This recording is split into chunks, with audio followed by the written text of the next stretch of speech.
Улс орны маань нийслэлээс гарсан энхийн аяныхан номогт халахын голд хөл тавьж байна. 50 жилийн дэртээ энэ газар хүмүүс ингэж л хаддаг сүү цэцэг барин инээд хүртэ уулзж байгаагүй. Харин үхэл хагцалтай учирч халахын голын тунгалаг ус хүний цусаар улайран хоормоглож байсан. Тэр мөч тэр үеийн үйл явдал халах голын байлдаан гэж түүхэнд орсон. Тэгвэл өнөөдөр цаг өөр болжээ. 50 жилийн өмнө зэвсэг барин тулалдаж явсан хүмүүс тэдний үр сад хойч үе маань дахин бүү зэвсэг барьсаа гэсэндэн энхийн аянд гарч энэ газрыг зорж ирсэн.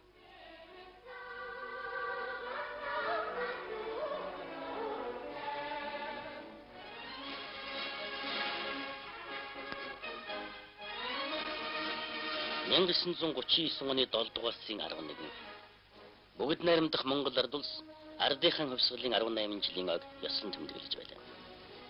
Монгол түмэн энэ өдөр улс даяаран баяр наадман хийж байсан боловч эх орны манд орнод хязгаарт манай орны тусгаар тогтнолд аюул занл учруулсан цусдадайн эхэлсээр даруй 61 хонж байлаа.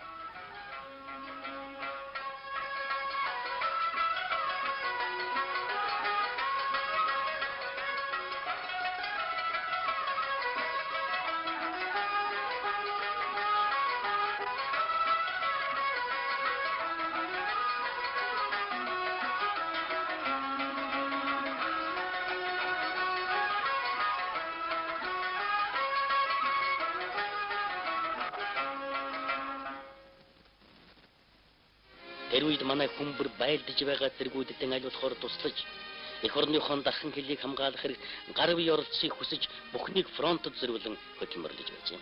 Улсын 19-с 35 насны эрчүүдийн 30%-ийг цэрэг татсан байлаа. Бүх үйлдвэр, завод, албан газрууд хоногт 10 цагаар ажиллах боллоо. Зөвлөлт тулсаас Сүхбаатар, Эренцвар дамжин фронтод зориулан ирсэн ачаа бараа болон Баян түмэн, Тамсаг булгаас зөөх буу зэвсэг галт хэрэглэлийг тээвэрлэхийн тулд улсын хэмжээний автомашиныг дайчлан байлдаж байгаа ангиудад хүргэж байсан юм. Халх голын орчин болж байгаа үйл явдал асар удам газар нутгийг хамарсан ширүүн дайм болох аюултайг зөвлөлтийн засгийн газар харгалзан алс төрнүүдийн хязгаарт байсан бүх аримуудыг нэгтгэж фронтын хэсэг болгон командлагчаар нь нөхөр Штернийг томилдоо. Штерний удирдлага Монголд байгаа бүх анги нэгтгэлийг хамарсан армийн 1-р группийг байгуулж командлагчаар нь Жоквиг томилсон юм.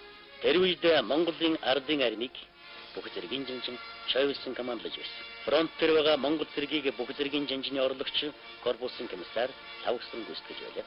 Штабын дараагаар дивизийн командлын захирагч Цэрэн, оперативын дараагаар Эрэндо, Экбоны командлагчаар Цог, Нисхийн командлагчаар Зайсан номер ажиллаж байсан юм.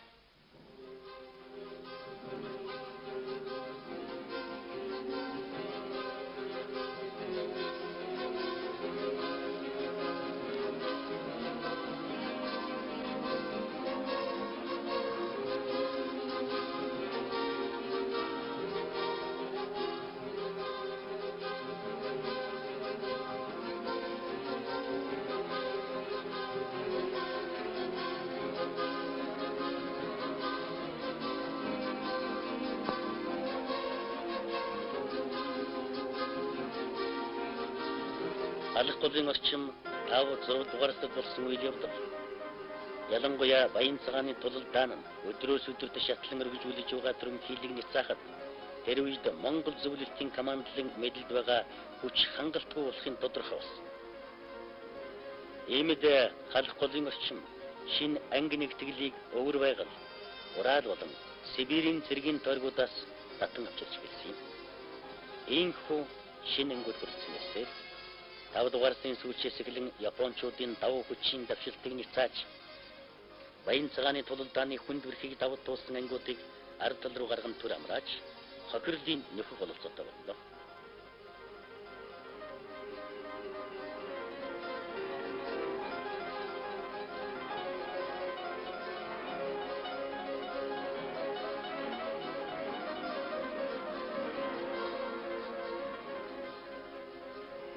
Баян цагааны тулалдаанд ялагдсны болон 7 дугаар сарын ихээр хийсэн шөнийн давшилтуудад амжилт олоогүйхэн хариуг авахар Кавантууны армийн командлал бэлдэж эхэллээ.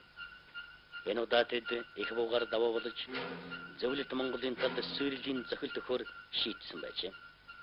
Үүний тулд Кавантууны армийн нөөцөөс хамгийн сүүлийн үеийн буугаар зэвсгэлсэн 7 дугаар хороо, хүнд их бууны 3 дугаар бригад, далайн эргийн хамгаалалтын хүнд их бууны 1 батарейг татан авчирсан.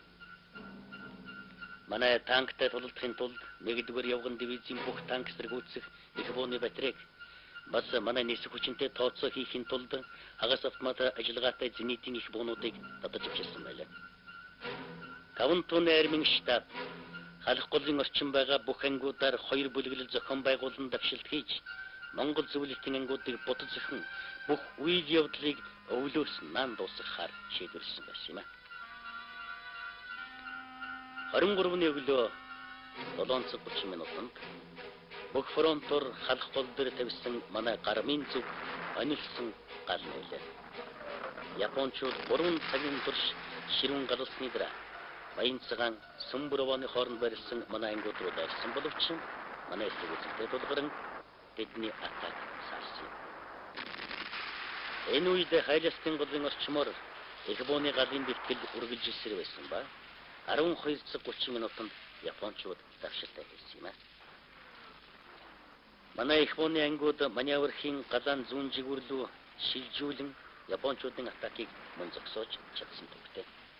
7 сарын 24-ний өдөр дайсна хүч тодорхойлгооны өмнөөс манай дивиз байдлаа сумын дарга их самантайгаан дайсна ширүүн эсэргүүцлэнтэй байлдаж яваад их унаас хооронд дэврээд өрөөсөн гарын гэмтээсэн тэгээд өрөөсөн гараараа сэлмээ бариад сумын гаврайлаад атаканд орж байлдаж баатарлага явуулсан гоо. Тэрэгдрүүдийн байлдаанд Япончуудын их найдлага тавьж ирсэн явган цэргийн дайралтж их бууны хүчээр Монгол зөвлөлтийн цэргийг Халх голын зүүн эргээс будаж зурсан оролдлогонч нурсан юм. Гэвч манай цэргийг устгах төлөвлөгөөнөөс нь тэд буцаагүй лээ.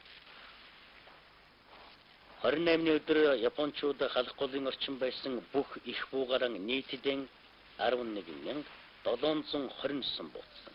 Нэг өдрийн дотор их буугаар ийм олон буудсан явдал Японы армийн түүхэнд өргөмөнд бирлүүч гарч байгаагүй. Гэвч энэ нь байлдааны явцад ямар ч үр дүн өгөөгүй. Япончууд Халхын голын районд байлдааны ажиллагаа цаашид явуулах үүрэгтэй 6 дугаар армийг байгуулж командлагч арна бэлтгэгч генерал Агису Риппок томилно.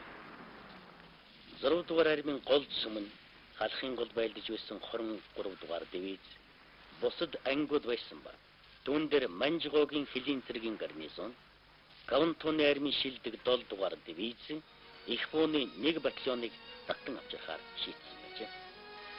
Бүгд наримдах Монгол Ард улсын нутагт цөмрөн орж бэхжсэн Японы цэргийг будад зохиж Монгол улсын газар нутгийг дайснаас бүрэн цэвэрлэх ерөнхий давшилтын төлөвлөгөөг нөхөр Жоков 7 дугаар сарын сүүлчээр боловсруулж гэлээ.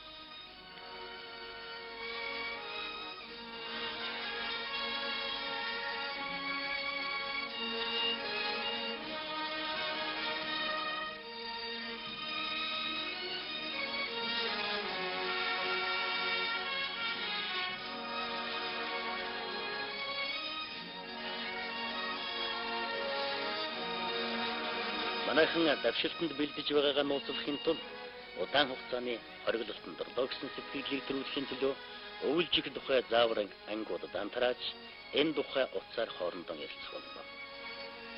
8 дугаар сарын 1, 7, 8-нд хэд хэдэн дайралтыг манай ангиуд хийгээд Япончуудад захирдан ухарчин хориглолтод орсон байдлыг үзүүлсний дараа ерөнхий давшилтанд эрчимтэй бэлтгэж эхэлсэн юм.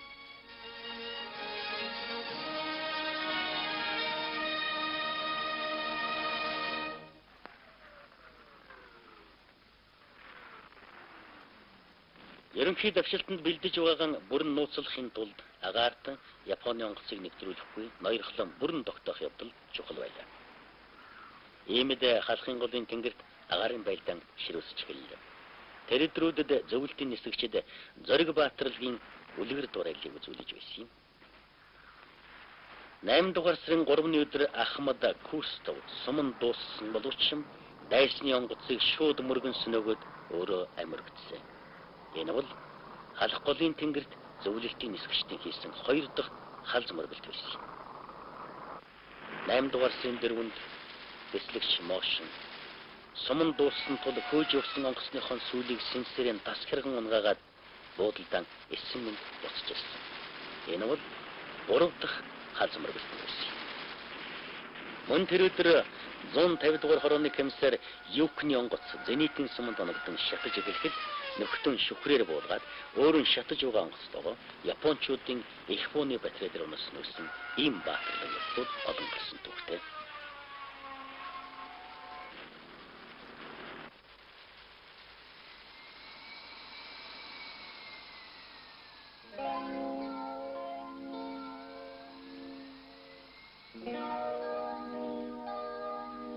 Хоёр тал ихэд тулалданд бэлдэж байхад фронтын энд тэнд жижиг байлдаанууд өдөр болгон болсоор л байлаа.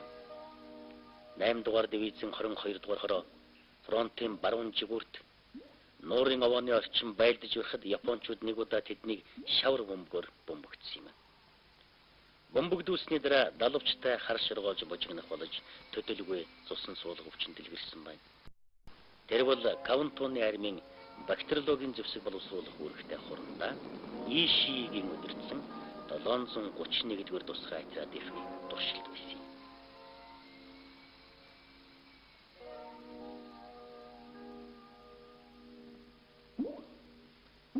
Халх голын байлдааны үед хурандаа Иши өөрийн ус цэвэрлэх төхөөрөмж турших ажлаар фронтод ирсэн гэдэг боловч үнэн дээр тэр өөрийнхөө шин зэвсгийг байлдааны явцад туршиж явсан.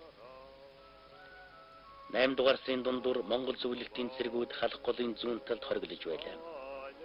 Тэнд байгаа хүчний баруун жигүүрт Монголын 8 дугаар морд дивиз, түүний зүүн хойно зөвлөлтийн буудлага 82 дугаар дивизийн 2 хороо, Хайлиастын голын тухайд Полимот буудлагын 5 дугаар бригад, түүнээс хойш мото буудлагын 36 дугаар дивизийн 2 хороо, фронтын зүүн жигүүрийг Монголын 6 дугаар морд дивиз хамгаалж байсан юм. Монгол зөвлөлтийн үлдсэн бүх зэрэг халх голын баруун эрэгт хүчин хуралдуулан төвлөрөөд байсан гэх.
Төгсгөлийн шийдвэрлэх дайралтанд шаардлагатай сум хэрэгслийг фронтоос 680 км холоршдог төмөр замын эрээн цав өртөнөөс 5,000 машинаар зөксөн.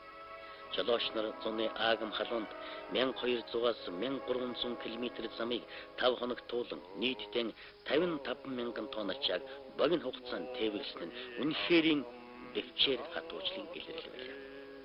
Тэр өдрүүдэд халахын голын орчимд манай 57,000 хүн, 542 их буу, минимот, 498 танк, 385 хуягт, 515 онгоцыг богинуулан татсан юм.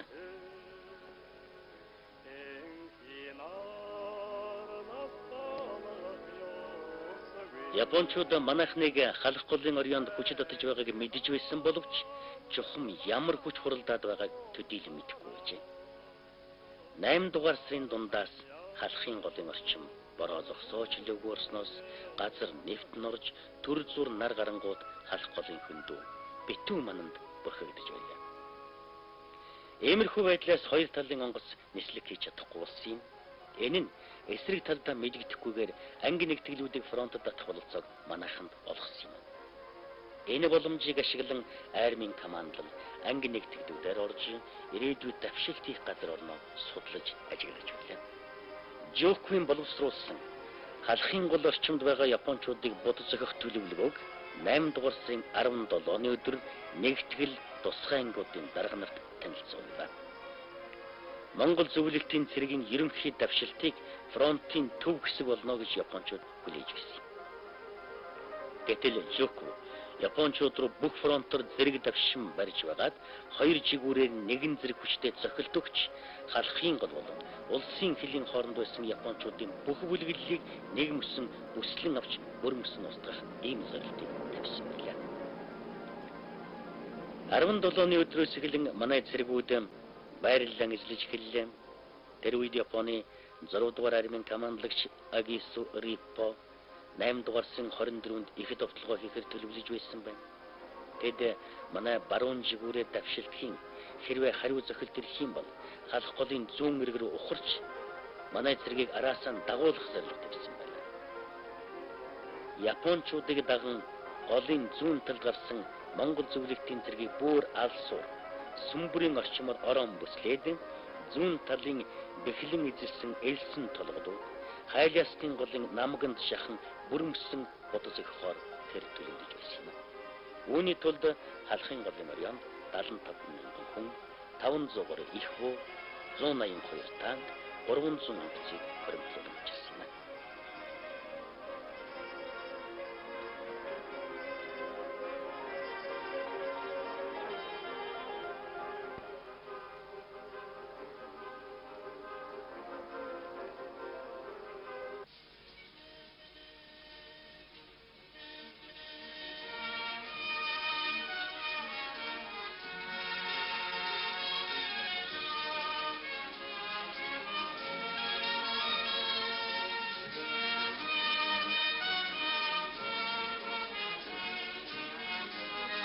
Давшилтанд бэлтгэх үед дайчдын дунд явуулах, ухуулах, бүртгэжлгааны ажил улс төрийн газраас онцгой анхаарал тавьж ажиллаж байлаа. Ерөнхий давшилтанд бэлдэж байгаагаа нуухын тулд фронтын шугамын ойролцоо 10 хоногийн урдаас эхлэн радио өсгөгчөөр дамжуулан шүн бүр янз бүрийн дуучмээ гарган танкийн хэдэн сулааг фронтын ойролцоо зогсооч лөгөөд явуулж байсан. Үүнийг сонсоод японочууд ихэнх үедээ их буугаар бууддаг байснаа сүүлдээ бүрш тоохон байсан байна. Японочдын сонор сэрэмж алдагдсан байдлыг ашиглан манайхан давшилтынхаа бэлтгэлийг шөнийн цагаар хийж байлаа. 18-наас 19-нд шилжих шөнө бүх фронтын хоригдлолтод байсан Монгол цэргийн байрлалыг зөвлөлтийн ангиудад хүлээлгэн өгсөн. Зөвхөн тэр шөнө манай саперын ангиуд халахын гол дээр нэмж 6 гүр барьсан байлаа.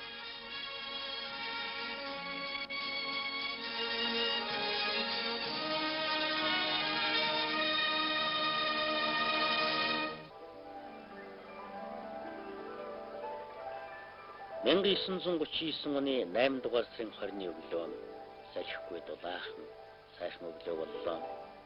Ням гараг байсан болохоор Японы генерал офицерууд сайн өдрийн чөлөө аваад хайлаар жанжинсан болсон байж өглөөний 5 цагт үүргийж голын манан хөрч эхэллээ.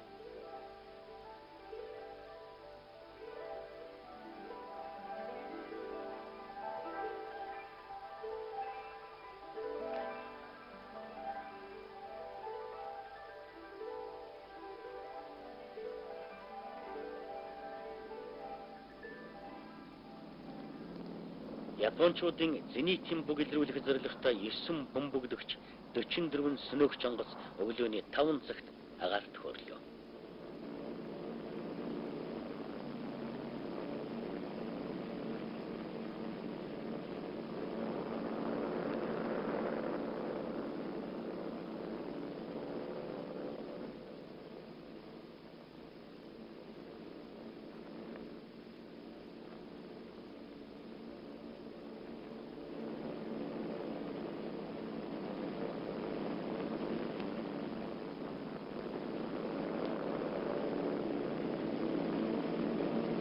Цаг 45 минутанд манай 150 бомбогдогч онгоц тэднийг хамгаалан 144 сөнөөгч онгоц хөрлөө. Тэд Япончуудын зенитийн буу эсэргүүцлийн зингэлга их бууны галт барийг 30 минутын турш бомбогдсон.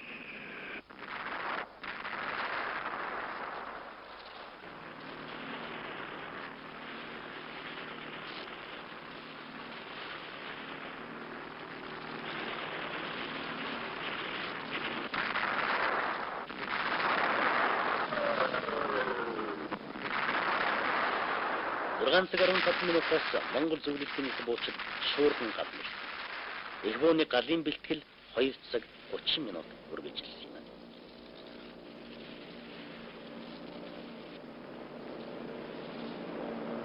Дараа нь 52 бомбогдогч 167 сөнөгч онгоцны шинэ хэсэг хөөрч Япончуудын байрлалыг дахин бомбогдлоо.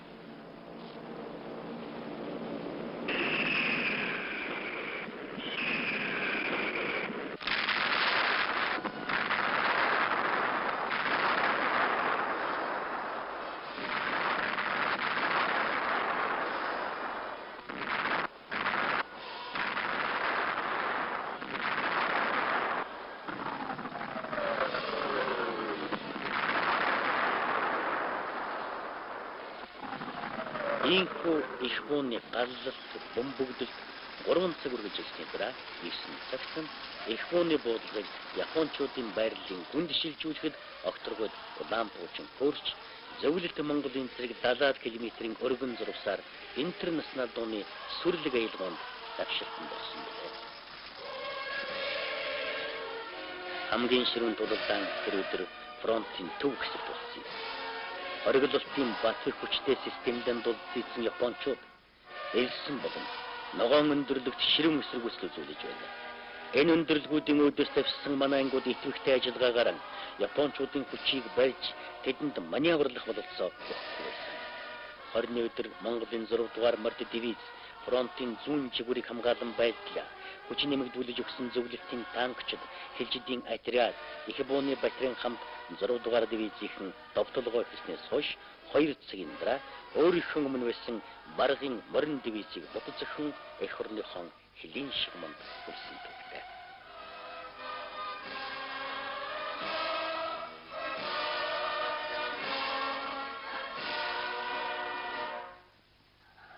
Энэ өдөр манай 8 дугаар дивиз 5 дугаар дивизийн нэг хорооны хамт фронтын баруун жигүүрийг хамгаалан тулалдсан. Тэд баргын морин цэргийн ангийн шаргуу эсэргүүцэлтэй тулгарн дөнгөж 1 км уршаан гэж байна. Харин зөвлөлтийн буудлын 57 дугаар дивиз амжилттай байлдаж эхлэлтийн орчим Япончуудын хэд хэдэн түшис газрыг устган улсын хэлд төхөжсөн юм.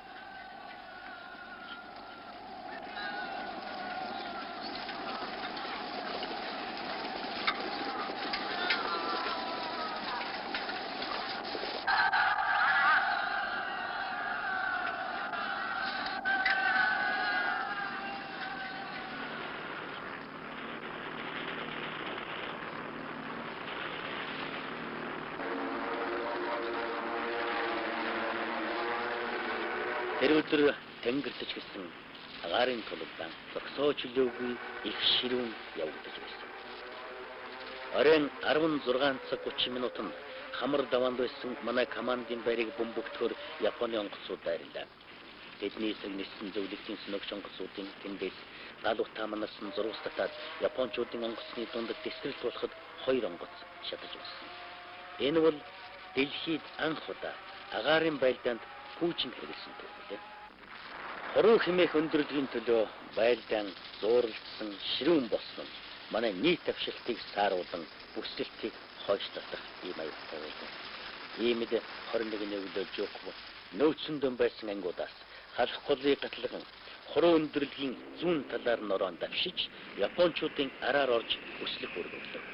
Давшилтын 2 дахь өдөр болж байхад бараг бүх нөөц хүч нь байлдаанд орсон. Япончуудыг 2 талаас нь орон авч бүслэхэд Монголын 6, 8 дугаар мод хуйхт бригад, мөн зөвлөлтийн танкын 6 дугаар бригад гол хүргийг гүйцэтгэсэн. Иймхүү танк болон хуйхтыг эсрэг хүчний бүлэглэлийг бүслэх 2 жигүүрийн зохилтын хүч болгон ашигласан явдал цэргийн урлагт шин зүйл байж билээ.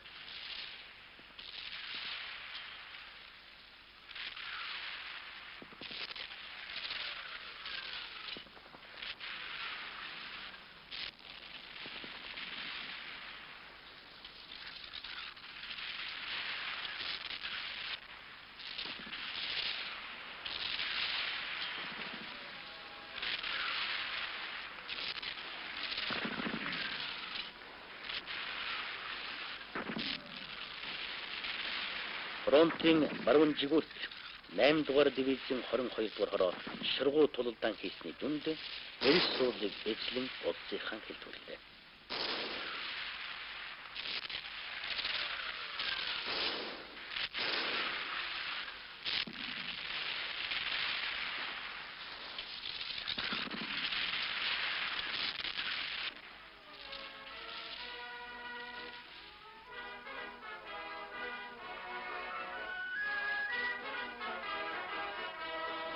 Тэр ширүүн тулалдааны дараахан чойволсон 8 дугаар дивиз дээр очиж дарга сэргүүттэй уулзахдаа 23 дугаар хорооны дарга дуурж танк сэргүүцэслааны дарга шарав ловсон дамбар нарын тулалдаан шалгарсан хүмүүсийг та нар их хурамч дарга гэж хөхүүлэн магтаж байсан гэдэг.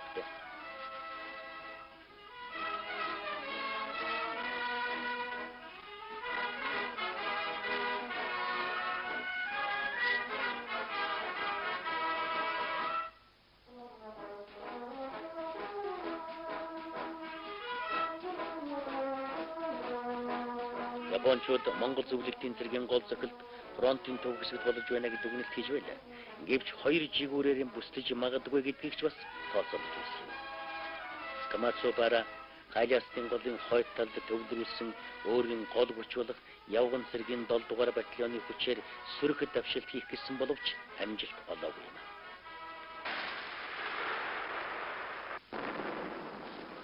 Ерөнхий давшилт эхэлснээс хойш фронтын төв хэсэгт элсэн ногоон хуруу хэмээх хүндрэлгүүдийн төлөө ширүүн тулалдаанууд болж байлаа. Япончууд хориглолтынхаа ашигтай байдлыг ашиглан хүчин аялах хүнд газрын хаян манайхныг барьж зууралдан тулалдсаар байснаас төв хэсэгт манай давшилт нэлээд саарлаа. Гэвч энэ Япончуудын анхаарлыг төв хэсэгт хандуулаад гол хүчийн 2 жигүүрлүүн маневр хийх ийм бололцоо олгохгүй байсан. Хуруу өндөрлөгийг эзлэн авахын тулд Жоку командлагын нөөцөнд байсан сүүлчийн хүч болох десантын 212 дугаар ангийг тулалдаанд оруулж бүтэн 2 цаг хагас их буугаар ширүүн галсны дараа атаканд ороход тэнд байсан Японы офицер сэргүүдээс нэг ч хүн бууж өглгүй цөм эсэргүүцсэн тулалцаар амирагдсан. Ерөнхий давшилт эдийгүй. Ер нь халх голын байлдааны явцад манай нисгчид ихээхэн үргийг гүйцэтгсэн. Тэд өөрийнхөө 5 онгоцоор шөнө бүр нислэг хийж Япончуудын ард талын бөөгнөрсөн хүч холбоо хангамжийн зангилгааг тогтмол бомбуулдаг байлаа. 6 дугаар армийн командлагч Агису Рикбо 8 дугаарсын 23-нд фронтод ирж зөвлөлт Монголын цэргийн ерөнхий давшилтыг зогсон байлдааны ажиллагаанд үндсэн эргэлт гаргах зорилгоор сөрөг зохилт хийх тухай Камацубаратай ярьж тохирсон.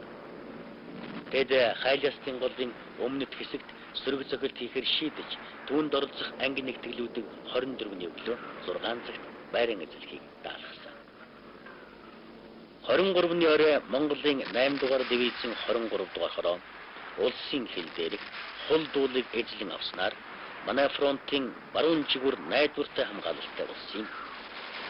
Монгол зөвлөлтийн зэрэг шүнжин тулалцаар 24-ний өглөө 2 жигүүрийн тэргүүн отрядууд Номон хаан бүр довооны орчим нийлснээр улсын хил халх голын хооронд Японы 2 дивиз үхий томоохон бүлэглэлийг бүрэн бүслэн авчээ. Япончууд бүслэлтээс гарахын тулд 2 хэсэг байгууллаа. Баруун жигүүр нь 23 дугаар дивизийн 71-72 дугаар хороо Ферийн их фоны батальон, зүүн жигүүрт нь 7 дугаар дивизийн 26-28 дугаар хороо хүнд их фоны батальон багтсан байна. 24-ний өглөө Япончууд сөрөг давшилт эхэлсэн боловч бас л амжилт олсонгүй. 24-ний өглөө Жоку Японы бүслэгдсэн хүчийг хэсэгчлэн устгаж эхлэх тушаал өгснөөр халахын голын байлдааны шийдвэрлэх үе эхэлсэн юм. Бүслэлтэнд байгаа Японы бүлэглэлд бууж өгөх тухай тулгын шаардсан бичгийг 25-ны өглөө явуулсан боловч тэд хариу өгөлгүй. Харин бүслэлтийг дотор гадна талаас нь сэтэлхийг орлон тулалцаар л байлаа. Гол ширүүн тулалдаан 26-27-ны өдрүүдэд Хайластын голын урд иргэдэг элсэн ногоон цэмэх өндөрлөх болж өглөө. 28 гэхэд Япончуудын сүүлчийн түшид газар нь Ремизовын өндөрлөг байсан боловч хүнд ширүүн тулалдааны эцэст 28-ны шөнийн 23 цагийн орчим өндөрлөгийг эзлэн авсан билээ.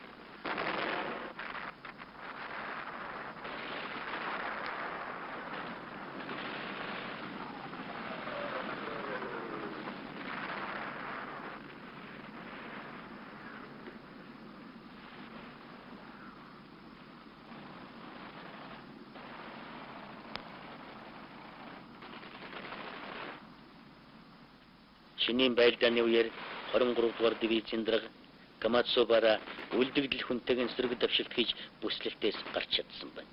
Тэр хайлаастын голын орчим үлдэж хоцорсон зэргүүдийг цуглуулсан 300 хүрэхгүй хүнтэй болоод бүслэлтээс гарахад бололцаар 31-ний шөнө 100 хүрэхгүй хүнтэй бүслэлтээс гарсан юм. Халх голын орчим бүслэгдсэн Японы зэргүүд эцсийн хүртэл эрэлхэгээр тулалдаж байсан нь энд бүслэгдсэн 20,000 орчим цэрэг дарганаас 200 гаруй хүн бууж өгснөөс үзтэл тодорхой байна.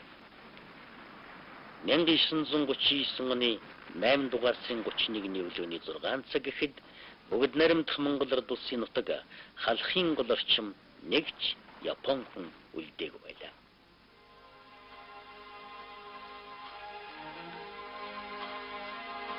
Дорнотод Аз твийн төвд Монгол нутгийн зүүн хил дээр халх голын дэргэд дүрлзэн ассан дайны гал алстан бүгд дэлхийг хамарсан их дайны өдөртгөл байсныг тэр үед цөөхөн хүн урдчлан харж байсан байхаа. 8 дугаар сарын 31-нд халахын голын дэргэд байлдааны ажиллагаа дөнгөж дуусахад маргааш нь 9 дугаар сарын 1-нд зүүн Европод фашист Германы цэрэг Польш улсын Вестерпиата бомбтууд байрснаар бүгд дэлхийг хамарсан их дайны гал дүрлзэн аслаа. Ийхүү дэлхийг хуан эзлэх гэсэн Герман, Япон, Италийн засгийн газрын бодлого ажил хэрэг болж эхэлсэн түүхтэй. Зүүн Европод дан эхэлсэн тухай мэдээтэй бараг нэгэн зэрэг халх голын эрэгт Японы 20,000 зэрэг бүслэгдэн суурьсан тухай мэдээг Токио хүлээж авлаа. 9 дугаар сарын 2-нд Кавантоны армийн командлагч Уэда гаргасан тушаалда Эдүгэгийн тулалдааны утга агуулган ердийн хилийн бодлоноос бүрэн ялгаатай бөгөөд ялагдах нь улсын нэр сүрийн мандахва буурхтай үлэмж холбоотой Япон зөвлөлтийн хоорондын нэгэн том шийдвэрлэх тулалдаа мөн гэж тэмдэглэсэн. Токио дахь Хурай замын цэргийн дээд командлын газар байлдааны ажиллагааг зогсоохыг Кавантоны армид 9 дугаар сарын 3-нд тушаасан боловч Кавантоны армийн командлал зөвлөлт Монголын талд шийдвэртэй хариу зохиолд өгөхөөр өөрийн мэдлийн 2-4 дугаар дивизиэс гадна хятадын төв нутагт байсан 5, 7, 14 дугаар дивизиудыг 9 дугаар сарын 8-ны дотор яаралтай хил дээр ирэх үүрэг өгсөн байна. Үүн дээр хүч нэм 8 дугаар дивизийн хагасыг Манжуурын армийн хурдан их бууны ангийг бүхэлдэн уулын их бууны 4-9 дугаар хороо агаарын их бууны анги болон хятадд байлдаж байсан нисэх хүчний ихэнхийг татах шийдвэрийг өгсөн юм. Энэ бүх бэлтгэлийг 9 дугаар сарын хуучид хүртэл үргэлжлүүлж 10 дугаар сарын дундуур архин шинээр тогтолохоор төлөвлөж байлаа.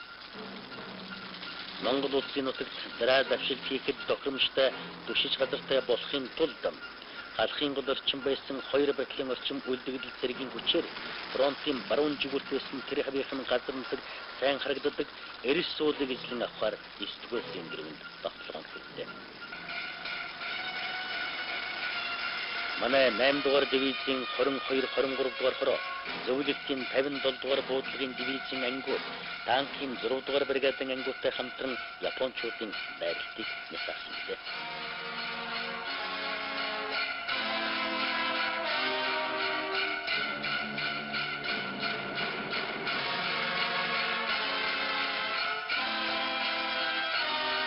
Өрөвний орой 8 дугаар дивизийн 22 дугаар хороо японочдод бүслэгдлээ. 8-ны шин японочууд их буугаар дэмжүүлэн явган цэргийн дөрвөн сум буюу 1000 гаруй цэрэгээр эрс суулын орчим байсан Монгол зөвлөлтийн цэргийн устдах харц давшилтан хүрсэн юм.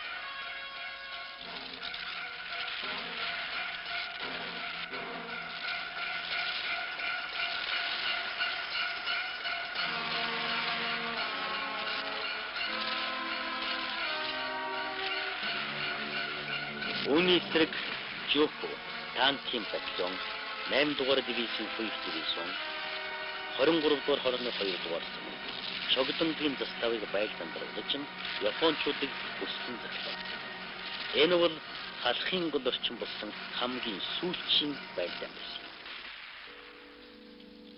Халахын гол руу татсан Японы шин дивизиуд хүрэлцэн ирж 9 дугаар сарын 9 гэхэд байлдан дөрөхөд бэлэн болоод байлаа.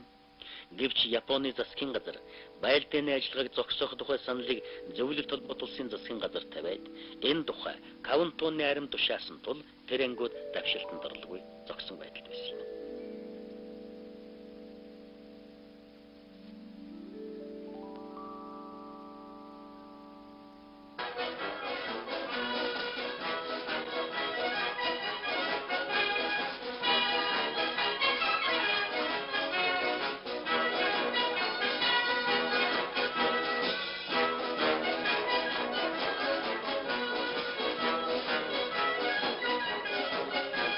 Энийг зогсоох тухай хэлэлцээр Москвад суугаа Японы элчин тоогоо зөвлөлт толгойд улсын гадаад хэргийн ардын комиссар Молтон нарын хооронд явагдаж хэллээ. Бүтэн 4 сар үргэлжилсэн байлдааны ажиллагаа зогсож, хоёр талын цэргүүд хориглолтод орон намжин боллоо.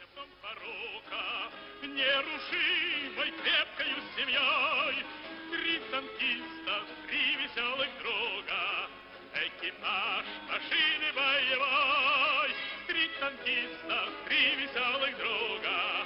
Экипаж машины боевой.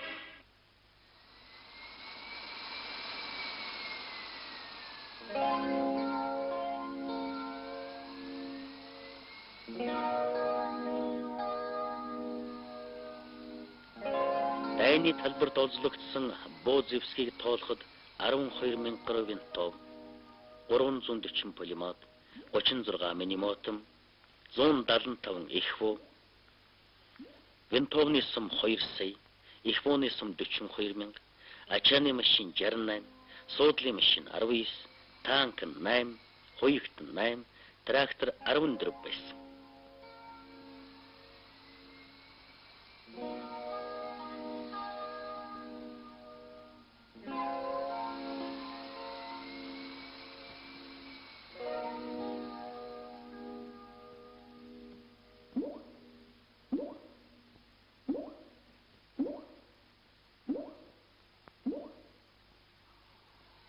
Естествен 10-нд Жоков 4 сарын турш байлцсан тулалдааны талбарыг очиж өөрийн нүдээр харсан юм.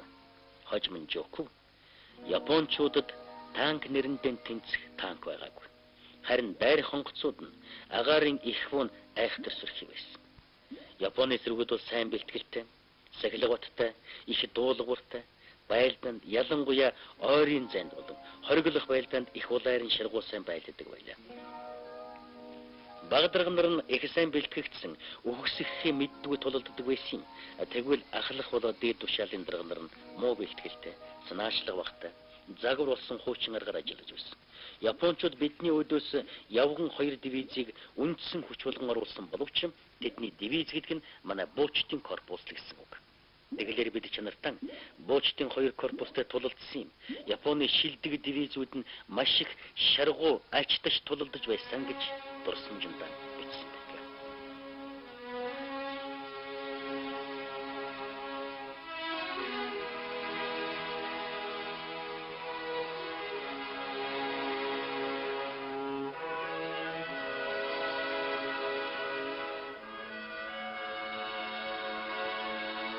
Алх голын байлдаанд оролцсон ангиудын ихэнх нь Япончуудаас бүрдсэн байлаа. Гэвч тоглоомын Манжуга улсын 18,000 цэрэг байсан боловч тэдний дотор энэ шудраг устанд оролцохгүй гэсэндэн бүлэг бүлгэрийн 4 зугтаах явдал ихээхэн байдаг байсан. 8 дугаар сарын 21-нд Хятад өвөр Монголыг нийлсэн 390 цэрэг, 22-нд 154 цэрэг, 9 дугаар сарын 2-нд 262 цэрэг 17 дарга манай талд бууж өгсөн.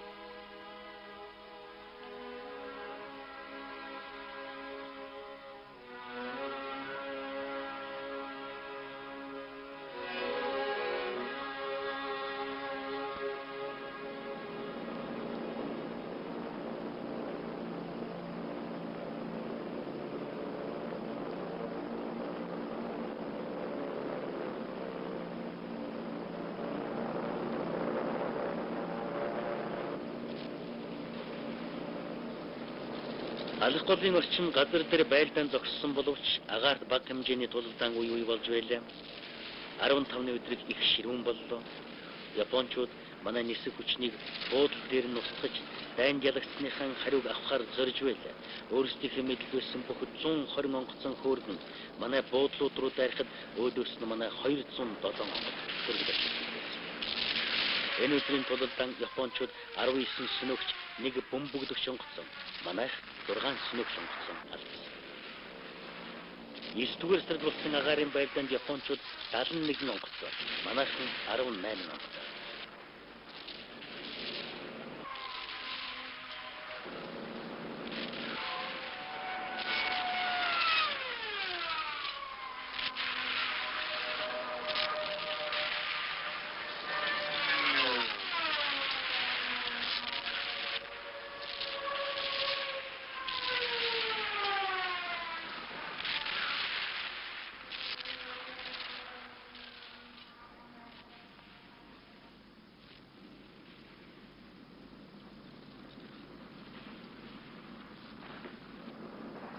Ер нь бүх байлдааны явцад Япончууд 646 онгоцон устгуулснаас 562 сүнөөгч, 46 бөмбөгдөгч онгоцон байсан юм.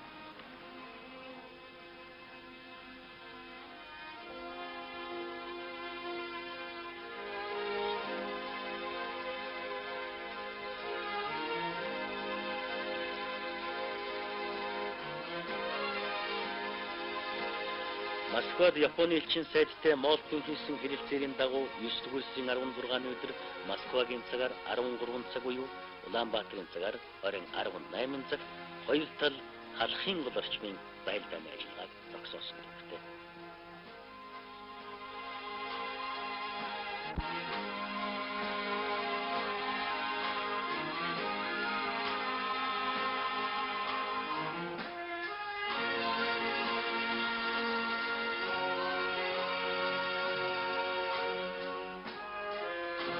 Халахын гол орчмын асуудлыг шийдвэрлэхээр Японы 6 дугаар армийн штабын дарга хошууч генерал Фузимото, дэд хорондоо Танака нарын 10 хүнтэй хэсэг, зөвлөлт Монголын талаас бригад командлын захирагч Батафов, дивиз командлын захирагч Цэрэн нарын 6 хүнтэй төлөөлөгч 9-р сарын 18-наас 23-ны хүртэл 6 удаа хэлэлцэл хийлээ. Хэлэлцээрийн үеэр хэлэлцсэн хамгийн яригтай асуудал бол халахын голын орчим амирагдсан Японы цэргийн хүүрийг ухаж авах явдал байлаа.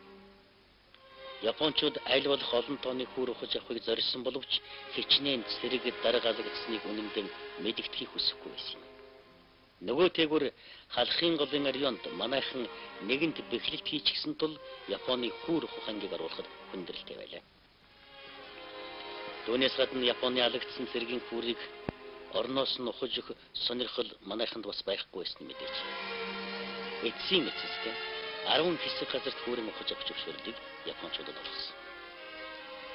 Японы тал тулалдааны талбарт 3000 орчим хүний хүүр үлдсэн гэж ярьж байлаа. Иймхүү тусвар 100 хүнтэй 10 баг 21-ний өдрөөс хүүр ухах ажил эхэлсэн. Тэд 5 хоногийн дотор ажлаа дуусгах ёстой байсан боловч бараг энэ ажил 10 өдөр үргэлжилсэн. 6 дугаар армийн эмнэлгийн албанаас тэр үед гаргасан мэдээгээр бол халах голын дайнд 75738 хүн оролцсноос 7696 хүн алагдаж 8647 хүн шархтан 1021 хүн сураггүй болсон гэж мэдээлж байсан. Гэтэл сүүлийн үед Японы хэвлэлд 100000 хүн амьд гэж бичих боллоо. Тэгвэл 1940 онд Жоку бичгтэн Японы талаас 52-оос 55,000 хүн оролцсноос дорох яг 25,000 алагдсан гэсэн дурсамж байдаг. Юу ч гэсэн 1939 оны намрын тэр өдрүүдэд Япончууд манай нутгаас өөрийнхөө 8,000 хүний зогцсыг ухаж аваад хэлийн гадна жанжин сүмийн оролцоо шатааж чандруулсан. Ямар ч хэлсэн дөрвөн сар үргэлжилсэн энэ байлдаан асар олон хүний амь насыг бүрлэгсэн утгагүй дайм байлаа.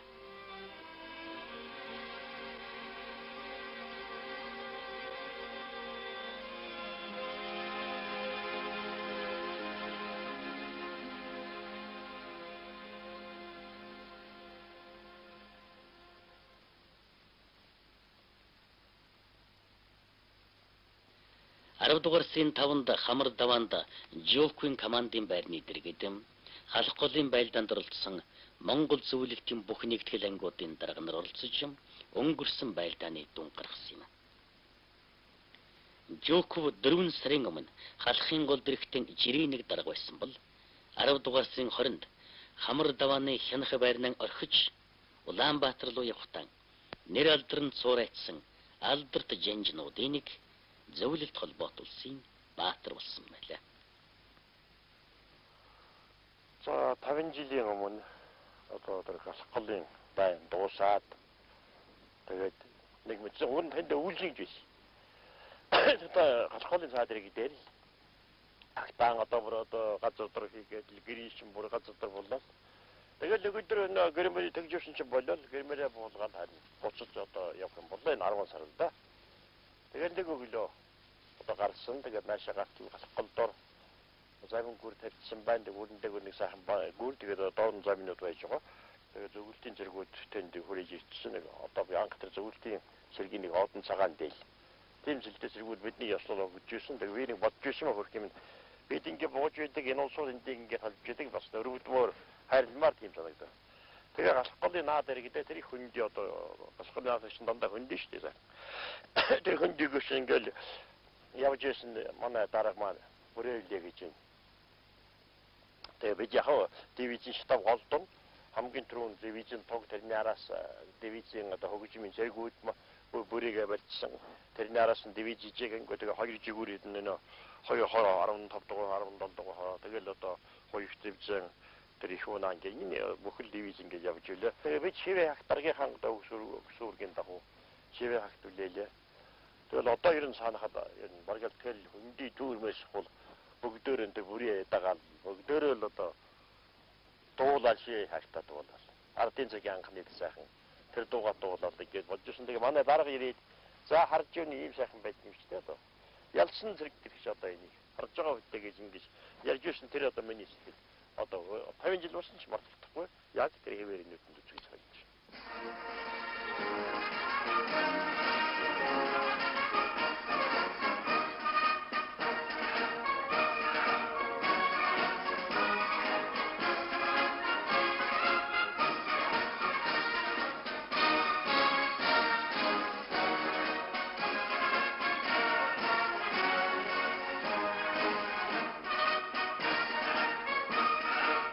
Мянга 939 оны 11-р сарын 7-нд Улаанбаатар Октябрийн баярын 23 жилийн тэмдэглэлээ.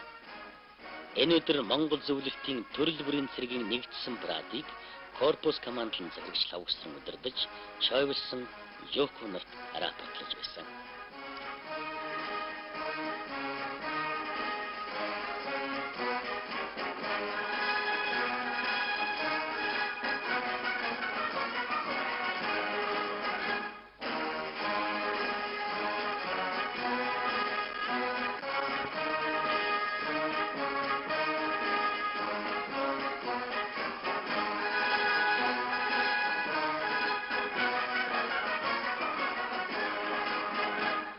Мянга 946 оны хавраас 1947 оны өвөл хүртэл Токиод хийсэн олон улсын шүүх хурлын үеэр Японы цэргийн гэмтрэгтнүүдийн хэргийг хилэлцэхэд халх голд зарлаагүй дан өдөөсний олон улсын харилцааны хуулийн энх тайвны эсрэг ял гэдэг А хэсгийн 26 дахь зүйл хамааруулсан. Мөн энэ дайнд олон хүний амь нас үрснийг алан хязгаарна гэдэг Б хэсгийн 52 дугаар зүйлд хамааруулан тус үзэж 1939 оны үед Японы засгийн болон армийн өдөрдөх бүрэлдэхүүн байсан хүмүүст ял тулгахад Монголын талаас гэрчээр хэлчин чогдон оролцож байсан билээ.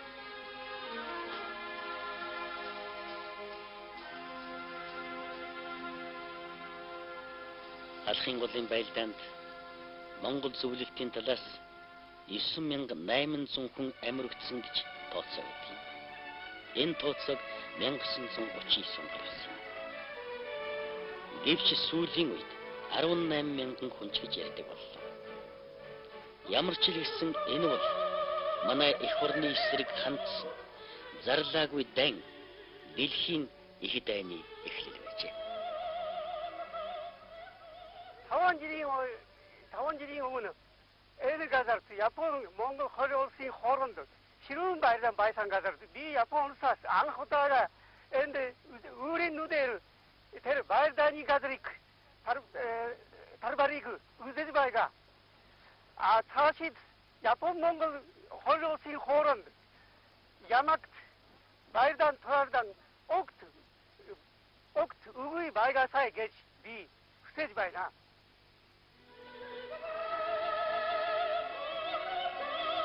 50 жилийн дэртэ бидний эцэг өвгөд эх орныхон дахин хэл газар ширууган хамгаалахын төлөө анд зөвлөлтийн хүмүүстэй мөр зэрэгцэн цус нулимс хөлсөөн урсхан энд тулалдаж явсан. Тиймээс ч халх гол гэдэг нэр бидний сэтгэл зүрхэнд хоногшин улс үндэстний маань түүхийн нэгэн баатарлаг хуудс болон мөнхөрмөлдсөн байна. 50 жилийн дэртэ яг л ийм сайхан нарлаг өдрүүдэд энэ газар широон дээр Монгол Орос нэг тал болоод Япон хятадын эсрэг зосурсан тулдж байлаа. Гэвч улирах цагийнхаа эргэлтэнд хүн төрлөختөн гэдэг чинь нэг л янзаараа байтугай. Бид өнгөрсөн түүхээсээ сургамж авч ухааран эвийг хичээн улам ойртон ягтарч ирээдүрүүгэн тэмүүлэн амьдарч байна. Үүний баталгаа бол бидний энэ уулзалт энхийн аян билээ. Хүмүүс минь ээ, бид чинь нэг нартай, нэг тэнгэртэй, нэг газар широотой шүү дээ. Тэр бүхэн маань эссэн инх байх нь та бидний хүсэл зориг, итгэл зүтгэлээс хамаарахыг халахын голын баатарлаг өдрүүд бидэнд бэлхнэн сануулan өгүүлж байна.